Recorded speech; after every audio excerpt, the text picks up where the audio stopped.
بسم الله الرحمن الرحيم. الحمد لله رب العالمين والصلاة والسلام على رسوله الكريم. أما بعد، قال الإمام أبو داود رحمه الله: باب الدلیل على زیادت الایمان و نقصانه.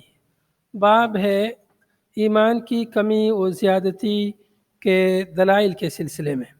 ہم لوگ یہاں تک اس حدیث تک پہنچ گئے تھے. آج یہاں سے اس باب کو مکمل کرتے ہیں. قال الامام ابو داود رحمه الله: حدثنا ابو الوليد الطيالسي قال حدثنا شعبة قال واقد بن عبد الله اخبرني عن ابيه انه سمع ابن عمر يحدث عن النبي صلى الله عليه وسلم انه قال: لا ترجعوا بعدي كفارا لا ترجعوا بعدي كفارا يضرب بعضكم رقاب بعض. روایت ہے حضرت ابن عمر رضی اللہ عنہ سے کہ رسول اللہ صلی اللہ علیہ وسلم، نبی پاک صلی اللہ علیہ وسلم نے ارشاد فرمایا: لا ترجعوا بعدی کفارا، تم میرے بعد نہ لوٹ جانا، کفارن یعنی کفر کی حالت میں، کافروں کے جیسے نہ ہو جانا. لا ترجعوا بعدی کفارا، کیسے کافروں کے جیسے نہ ہو جانا میرے بعد میں؟ یضرب بعضکم رکاب بعض، کہ تم میں سے بعض کی گردن کو مارے، تم میں سے بعض کی گردن کو مارے، ایسے میرے بعد تم نہ کرنا. تو یعنی قتل کرنے، مسلمان کو قتل کرے، تو اس کو کفر سے تعبیر کیا ہے. اس کو کفر سے تعبیر کیا کہ کوئی مسلمان کسی مسلمان کو قتل کرے، یہ کفر ہے. لیکن یہ کفر مخرج عن الملہ نہیں ہے. کفر کی متعدد قسمیں ہیں.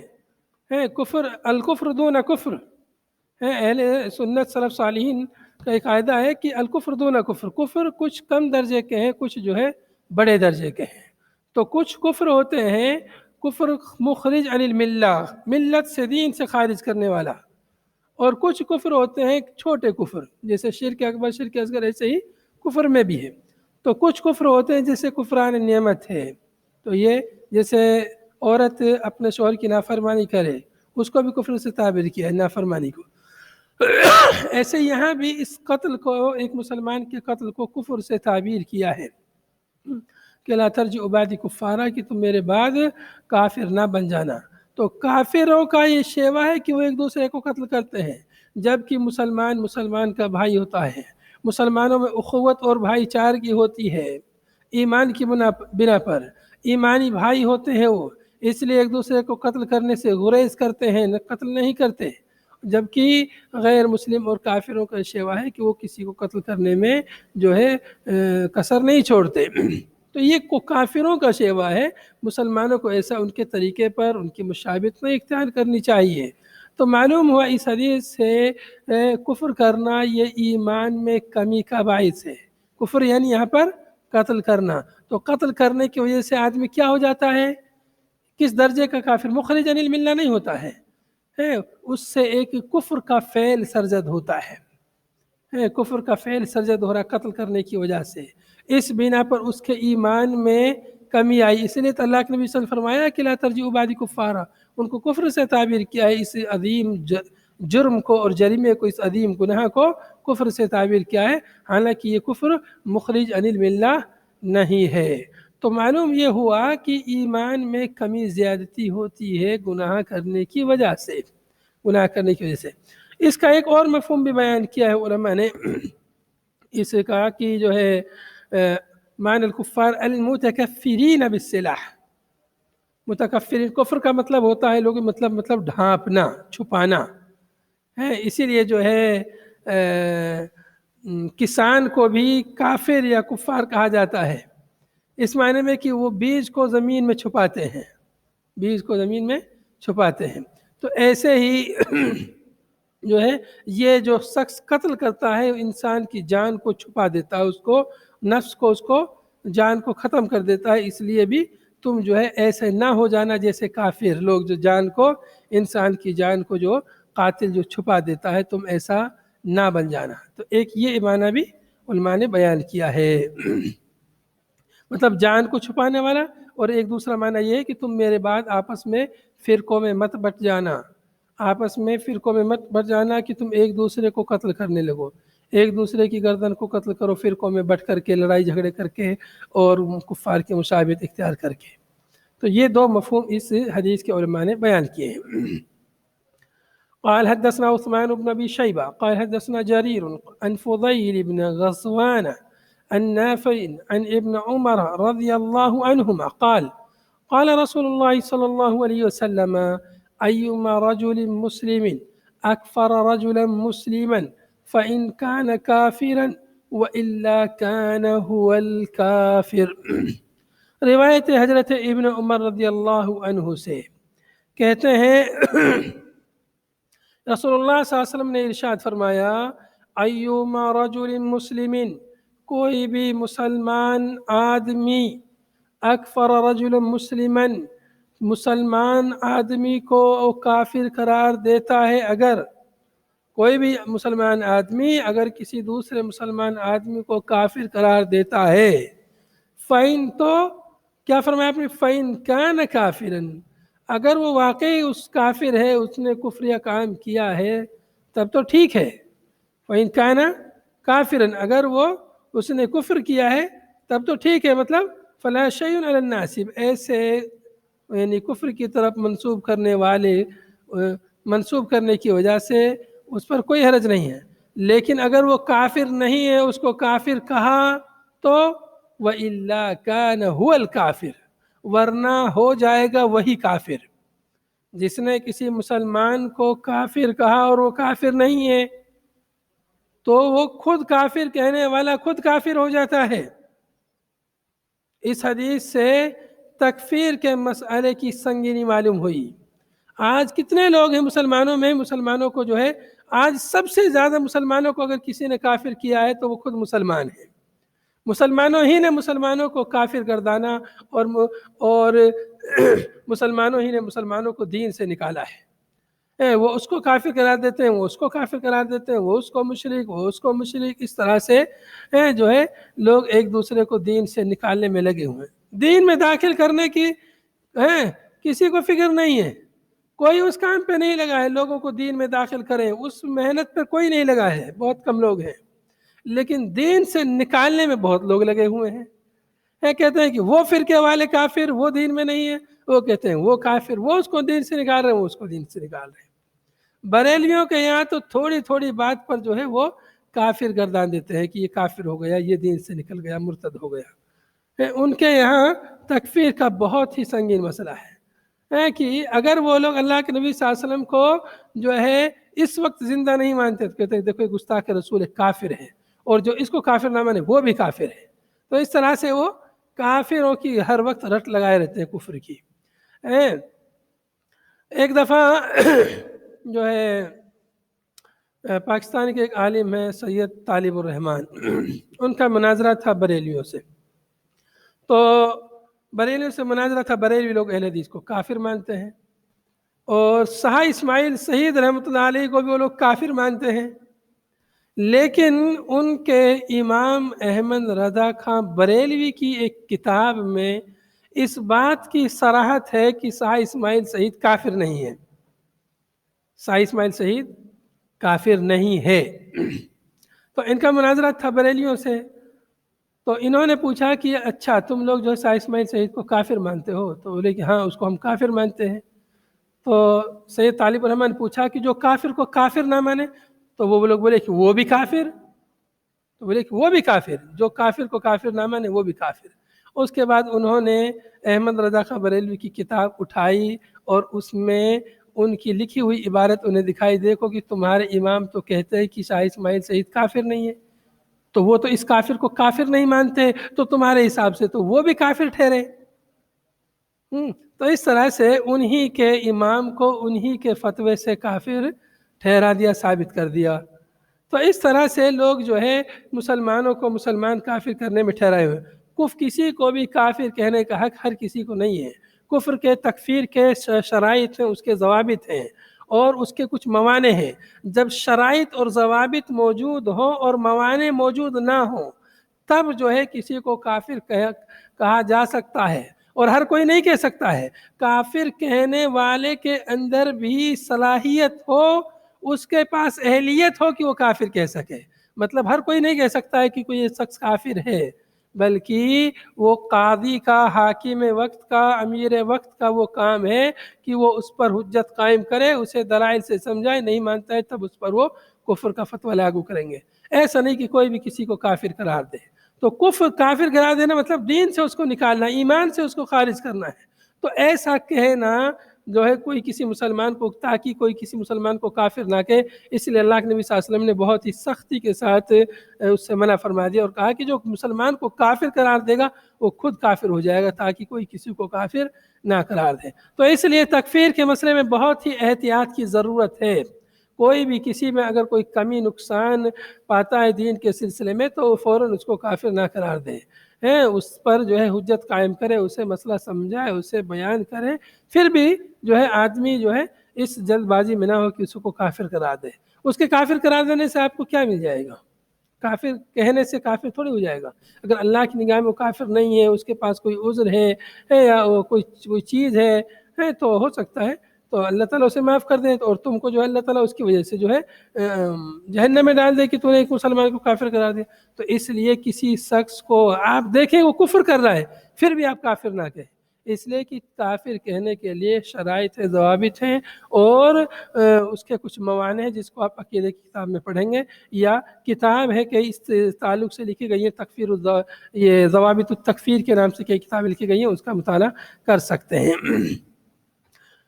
اگلی حدیث قال حدثنا ابو بکر بن ابی شیبہ قال حدثنا عبد الله بن نمير قال حدثنا عن عامش عن عبد الله بن مرة عن مسروق عن عبد الله بن عمرو قال رسول الله صلى الله عليه وسلم اربع من كن فيه فهو منافق خالص۔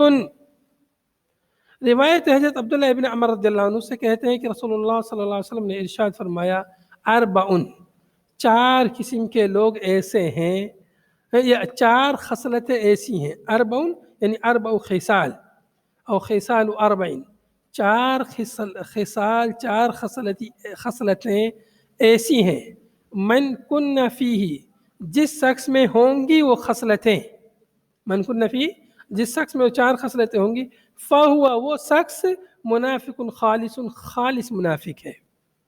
چار خصلتیں، چار گناہ ایسے ہیں، چار خصلتیں اگر نہیں سمجھ میں آ رہا تو یوں کہیں کہ چار گناہ ایسے ہیں کہ جس کے اندر وہ چار گناہ پائے گئے تو وہ خالص منافق ہوگا۔ نمبر ایک کیا ہے؟ وَمَنْ كَانَتْ فِيهِ خَلَّةٌ مِّنْهُنَّ، ابھی نمبر ایک یہاں سے شروع ہوگا، وَمَنْ كَانَتْ فِيهِ خَلَّةٌ مِّنْهُنَّ، اور جس شخص میں ہوگی ایک خصلت ان خصلتوں میں سے، چار خصلتوں میں سے ایک خصلت جس میں ہوئی ہے، یا چار گناہوں میں سے ایک گناہ جس میں ہوا، کان فیہ خلۃ من نفاق، تو اس کے اندر سمجھے نفاق کی ایک خصلت ہے، نفاق کا ایک عیب اس کے اندر موجود ہے، نفاق کا ایک گناہ اس میں موجود ہے، حتی یدعہا، یہاں تک کہ وہ اس کو چھوڑ دے گا تو تب اس کے اندر نفاق کا عیب نہیں رہے گا، نفاق کی خصلت اس کے اندر نہیں رہے گی۔ نہیں چھوڑے گا تو سمجھیے کہ اس کے اندر نفاق کی خصلت ہے، یہ نہیں کہ وہ منافق ہے، وہ اس کے اندر نفاق کی خصلت ہے۔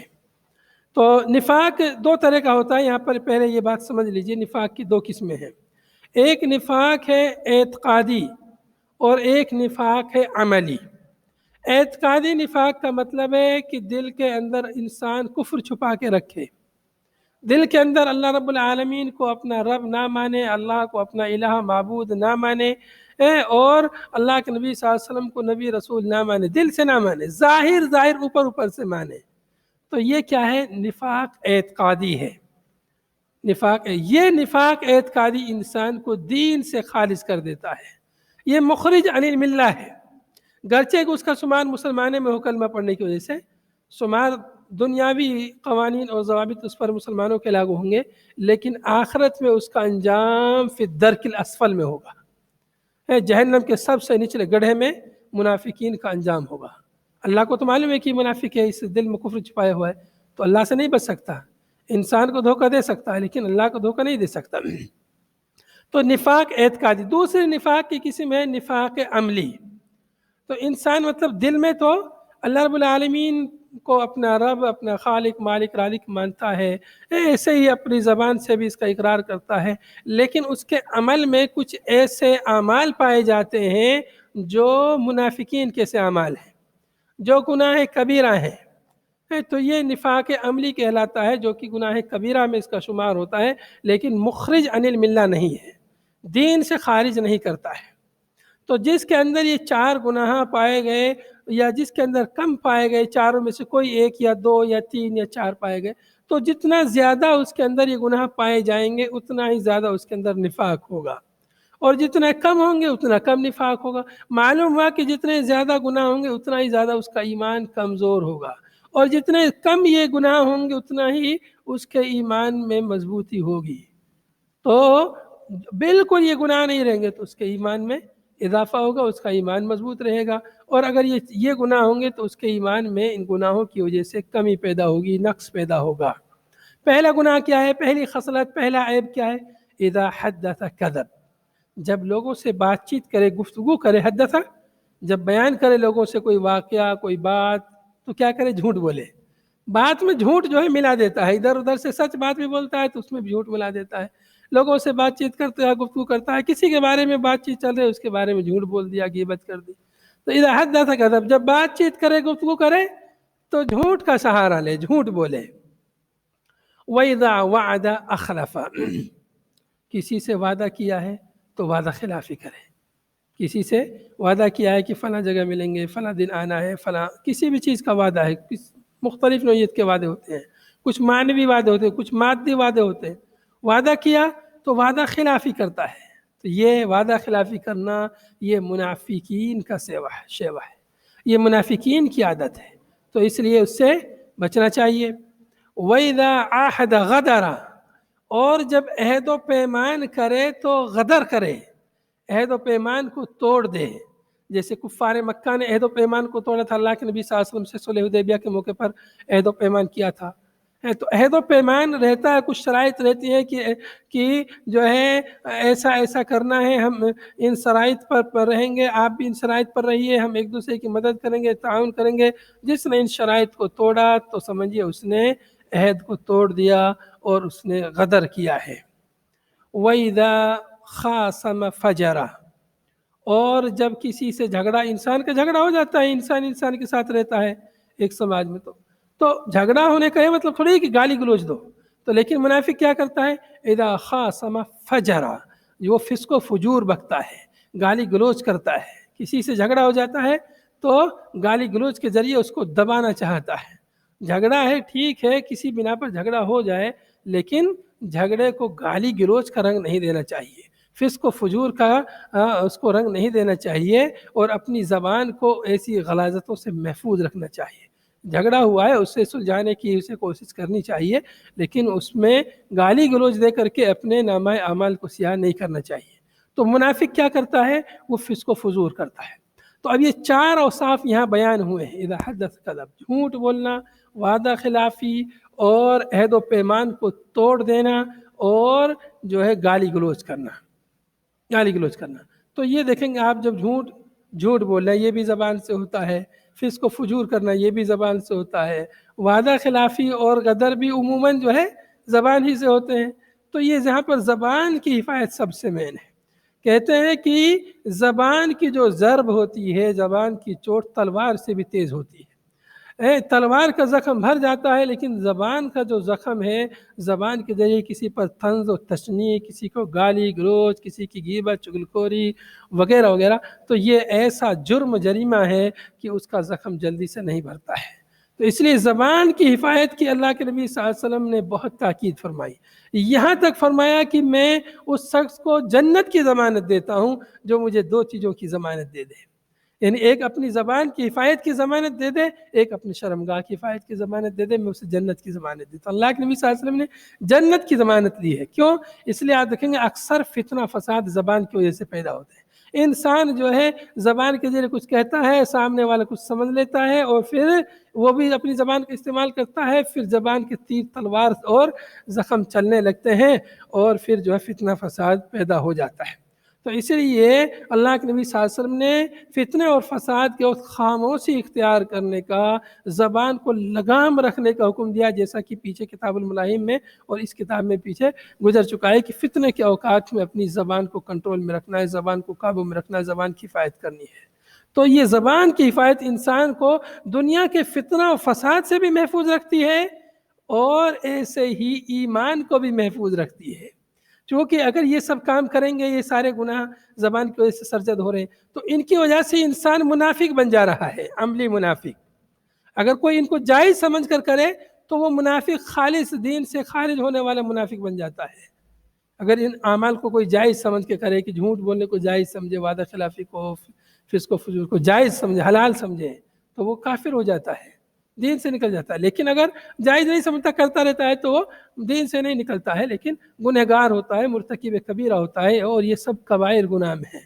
اور جھوٹ کی بڑی مذمت احادیث میں آئی ہے، اور حدیث میں ہے کہ ایاکم الکذب فإن الکذب یہدی الی النار، اپنے آپ کو جھوٹ سے بچائے، اس لیے کہ جھوٹ جہنم کی طرف لے جانے والا ہے۔ دیکھیے، جھوٹ زبان کی وجہ سے انسان جھوٹ بولتا ہے، جھوٹ جو ہے جہنم میں لے جانے والا ہے۔ انسان برابر جھوٹ بولتا رہتا ہے، یہاں تک کہ اللہ تعالیٰ کے پاس بھی وہ کذاب لکھ دیا جاتا ہے، جھوٹا آدمی لکھ دیا جاتا ہے۔ تو اس لیے یہ جو ہے منافقین کے اوصاف ہیں، اور ان اوصاف کی وجہ سے، اوصاف مذمومہ کی وجہ سے اور ان گناہوں کی، ان عیوب کی وجہ سے معاشرے اور سماج میں بہت سارے فتنے اور فساد پیدا ہوتے ہیں۔ اس لیے ان کو منافقین کے اوصاف قرار دیا ہے، اور منافق یہی کرتا ہے، فتنہ فساد ادھر سے ادھر لگائی سکائی میں لگا رہتا ہے۔ تو اس لیے منافقین کے ان اوصاف سے اللہ کے نبی صلی اللہ علیہ وسلم نے خصوصی طور پر منع فرمایا ہے، اور ان کی وجہ سے انسان کے ایمان میں کمی پیدا ہوتی ہے۔ اگلی حدیث قال حدثنا ابو صالح الانطاقي قال اخبرنا ابو اسحاق الفزاري عن الاعمش عن ابي صالح عن ابي هريره رضي الله عنه قال قال رسول الله صلى الله عليه وسلم لا يزني الزاني حين يزني وهو مؤمن ولا يسرق حين يسرق وهو مؤمن ولا يشرب الخمر حين يشربها وهو مؤمن والتوبة معروضة بعده۔ روایت حضرت ابو ہریرہ رضی اللہ عنہ سے کہتے ہیں کہ اللہ کے رسول صلی اللہ علیہ وسلم نے ارشاد فرمایا، لا یزنی الزانی حین یزنی وہو مومن، زناکار زانی جس وقت زنا کرتا ہے وہ مومن نہیں ہوتا۔ لا یعنی لا یزنی نہیں ہوتا زانی زنا کرنے والا جس وقت زنا کرتا ہے اس حال میں کہ وہ مومن ہو، یعنی زنا کے وقت وہ مومن نہیں رہتا، جس وقت وہ زنا کرتا ہے مومن نہیں رہتا، ایمان اس سے نکل جاتا ہے زنا کرتے وقت ہے۔ تو بہت ہی سنگین چیز ہے یہ کہ یہ گناہ ہے جو یہاں پر بیان ہوئے ہیں کہ ایمان اس کا وہاں سے اس وقت نکل جاتا ہے۔ ایمان سے مراد یعنی کمال ایمان ہے۔ ایمان دو طرح کا ہوتا ہے، ایک ہوتا ہے اصل ایمان اور ایک ہوتا ہے کمال ایمان۔ اصل ایمان کیا ہے؟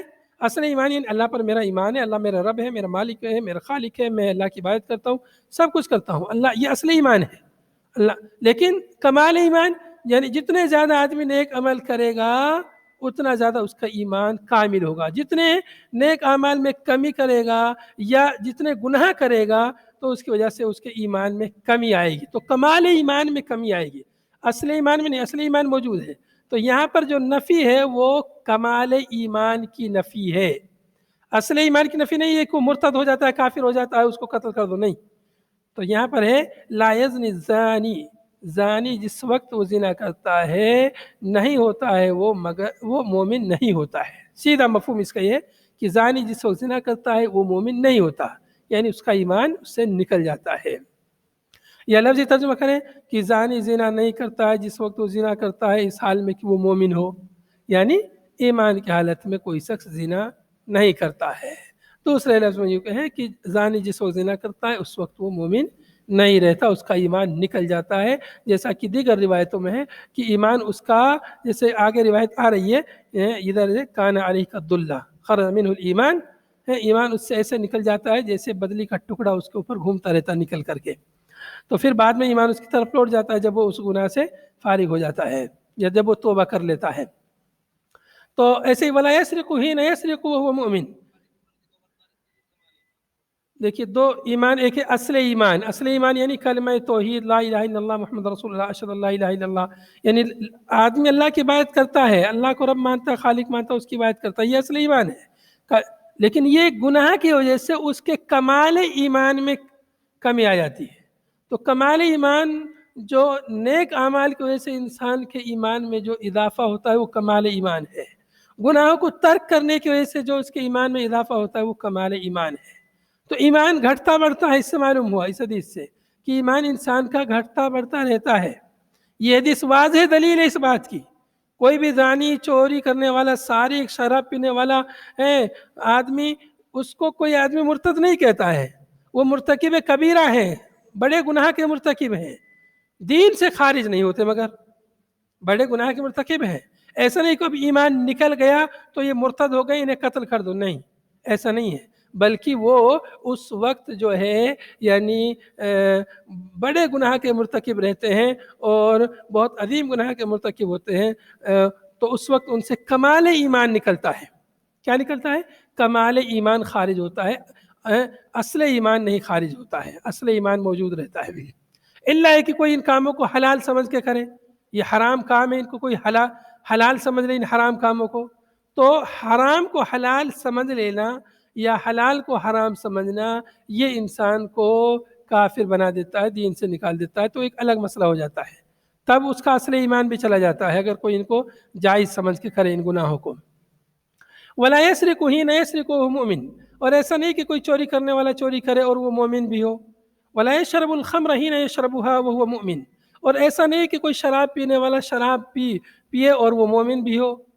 وَالتَّوْبَةُ مَعْرُوضَةٌ بَعْدُ، ہاں ان گناہوں کے بعد بھی توبہ کا دروازہ اس کے لیے کھلا ہوا. توبہ معروضہ ہے، اس کے لیے توبہ پیش کی ہوئی ہے، یعنی توبہ کا دروازہ اس کے لیے کھلا ہوا، توبہ کا دروازہ بند نہیں ہوا ہے. ان گناہوں کے بعد بھی وہ توبہ کر سکتا ہے. توبہ کر لی، اللہ نے اگر اس کی توبہ قبول کر لی یا اس کو ان گناہوں کی وجہ سے اگر اس پر حد نافذ ہو گئی تو یہ حد اس کے لیے اس کے گناہوں کا کفارہ بن جائے گی انشاءاللہ. تو اس حدیث سے معلوم ہوا کہ یہ چیز انسان کے ایمان میں، یہ اعمال انسان کے اعمال میں کمی پیدا کرتے ہیں. یہ بھی معلوم ہوا کہ اعمال ایمان میں داخل ہیں. یہ بھی معلوم ہوا کہ ایمان میں کمی زیادتی ہوتی ہے. اگلی حدیث قال حدثنا اسحاق بن سوید الرملی قال حدثنا ابن ابی مریم قال اخبرنا نافع يعني ابن يزيد قال حدثني ابن الحاد ان سعيد بن ابي سعيد المقبوري حدثه انه سمع ابا هريره رضي الله عنه يقول قال رسول اللہ صلی اللہ علیہ وسلم. روایت ہے حضرت ابو ہریرہ رضی اللہ عنہ سے، کہتے ہیں کہ رسول اللہ صلی اللہ علیہ وسلم نے ارشاد فرمایا اذا زنى الرجل خرج منه الایمان كان علیہ كالذلة فاذا انقلع رجع الیہ الایمان. جب آدمی زنا کرتا ہے، خرج منہ الایمان، ایمان اس سے نکل جاتا ہے. کون سا ایمان نکلتا ہے؟ کمال ایمان، اصل ایمان نہیں، کمال ایمان. کمال ایمان یعنی ایمان کے جو مکملات ہیں، جو اصل ایمان کو اور مضبوط کرتے ہیں اور اس کے ایمان کو مزید مضبوط کرنے والی جو چیزیں اعمال ہیں وہ سب مراد ہیں. یعنی کمال ایمان، کمال ایمان اس سے نکل جاتا ہے. کان علیہ، نکل کر کے، کالذلتی، ذلہ بادل کا ایسا ٹکڑا جس کا سایہ ہو.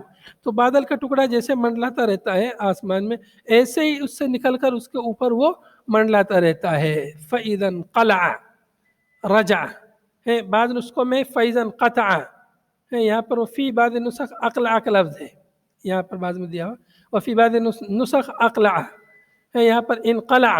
اور ایک نسخے میں ہے جو میرے پاس جو نسخہ ہے اس میں ہے فَإِذَا انقطع، اس میں ہے فَإِذَا انقطع کا لفظ میرے پاس جو نسخہ ہے. تو جب وہ گناہ سے منقطع ہو جاتا ہے، گناہ سے نکل جاتا ہے، گناہ کو چھوڑ دیتا ہے وہ آدمی، رجع الیہ الایمان، ایمان اس کی طرف لوٹ کر آ جاتا ہے. یعنی گناہ کو ترک کر دیتا ہے، اللہ سے رجوع کرتا ہے، اللہ کی طرف، اللہ سے توبہ کرتا ہے، تو ایمان اس کی طرف یعنی کمال ایمان اس کی طرف لوٹ کر کے آ جاتا ہے. تو معلوم یہ ہوا کہ ایمان میں کمی زیادتی ہوتی ہے. نیک اعمال کی وجہ سے ایمان میں بڑھوتری ہوتی ہے، اضافہ ہوتا ہے، اور برے اعمال کی وجہ سے ایمان میں کمی ہوتی ہے۔ اور اگر انسان برے اعمال کرنے پر قادر ہے، اس کا دل کر رہا ہے برائی کرنے کا لیکن نہیں کر رہا ہے، تو بھی اس کے ایمان میں اضافہ ہوتا ہے۔ اگر انسان جو ہے فرائض اور جو اس کے اوپر واجبات ہیں ان کو وہ ترک کرنے کو دل کر رہا ہے لیکن ترک نہیں کر رہا ہے، تو اس کی وجہ سے اس کے ایمان میں اضافہ ہوتا ہے نیک اعمال کے کرنے کی وجہ سے۔ جی کوئی کچھ پوچھ رہا ہے کیا؟ انقلع، انقطع اور اقلع، یہ یعنی قریب قریب معنی میں ہے۔ اقلاع مطلب ہوتا ہے کسی کام سے یعنی رک جانا۔ انقطع فرغ من فعلہ، اپنے برے فعل سے وہ فارغ ہو گیا، برے کام سے وہ رک گیا۔ اقلع الاقلاع عن الامر الکف، رک جانا، کسی کام سے رک جانا، تو اس برے کام سے رک گیا ہے۔ رک گیا مطلب اس نے توبہ کر لیا، اللہ سے رجوع کر لیا، تب اس کا ایمان اس کی طرف لوٹ کر آ جاتا ہے۔ ان تمام احادیث سے معلوم ہوا کہ ایمان کے مختلف درجات ہیں، مختلف شعبے ہیں، اور اعمال ایمان میں داخل ہیں، اور اعمال ہی کی وجہ سے ایمان میں کمی زیادتی ہوتی ہے۔ اعمال جو انسان کے اعضاء و جوارح سے بھی ہوتے ہیں، اور اعمال جو انسان کے دل سے بھی ہوتے ہیں، اور اعمال انسان کی زبان سے بھی ہوتے ہیں۔ انسان کے دل کے اعمال ہیں جیسے اللہ رب العالمین پر توکل کرنا، اللہ سے خوف کھانا، تقوی ہے، خشیت الہی ہے، اللہ پر صبر، اللہ تعالیٰ کی قضاء اور تقدیر پر جو ہے صبر کرنا وغیرہ، یہ سب جو ہے دل کے اعمال ہیں۔ اور تو اعمال جو ہے ایمان میں داخل ہیں، اور اعمال ہی کی وجہ سے انسان کے ایمان میں کمی زیادتی ہوتی ہے۔ یہی اہل سنت والجماعت کا موقف ہے، اور یہی جو ہے درست ہے۔ هذا وصلی اللہ وسلم علی نبینا محمد وعلی آلہ وصحبہ اجمعین۔ سبحانک اللہم وبحمدک، نشہد ان لا الہ الا انت، نستغفرک ونتوب الیک۔ والسلام علیکم ورحمۃ اللہ وبرکاتہ۔